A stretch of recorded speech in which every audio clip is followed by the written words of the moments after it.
Kollywood newses. తమిళ actor Vijayakanth ఇక లేరు. Captain విజయకాంత్కు corona positive అని తేలింది.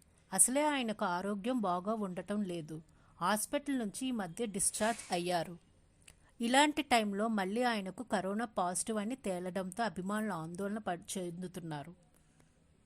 కెప్టెన్కు కరోనా పాజిటివ్, వెంటిలేటర్పై విజయకాంత్కు చికిత్స.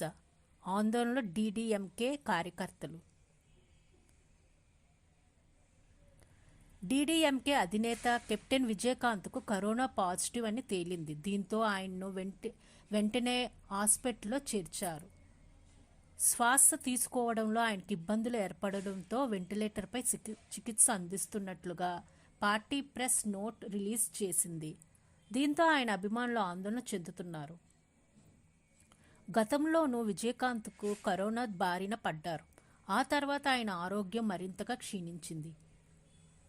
ఈ మధ్య ఆయన హాస్పిటల్లో జాయిన్ అయ్యారు. ఆ టైంలోనే ఆయన ఆరోగ్యంపై రకరకాల రూమర్లు వచ్చాయి. ఆయన మరణించారంటూ నెట్టింట్లో వదంతులు పుట్టుకొచ్చాయి. ప్రతిసారి ఆయన ఆరోగ్యం గురించి అభిమానులు ఆందోళన చెందుతూనే ఉన్నారు. ఇలాంటి క్లిష్ట పరిస్థితుల్లో మళ్ళీ ఆయన కరోనా బారిన పడటం అభిమానులను కలవరపడుతుంది. కెప్టెన్ విజయకాంత్ సినిమా హీరోలుగా ఇటు తమిళ అటు తెలుగు ప్రేక్షకులపై చెరరేగిన ముద్ర వేశారు. ఇక రాజకీయాల్లోకి ఎంట్రీ ఇచ్చి నాయకుడిగా ముద్ర వేసుకున్నారు. డీడీఎంకే అధినేతగా విజయకాంత్ తమిళ ప్రజల్లో స్థానాన్ని సంపాదించుకున్నారు.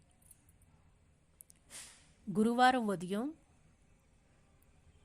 ఆయన మరణించారు.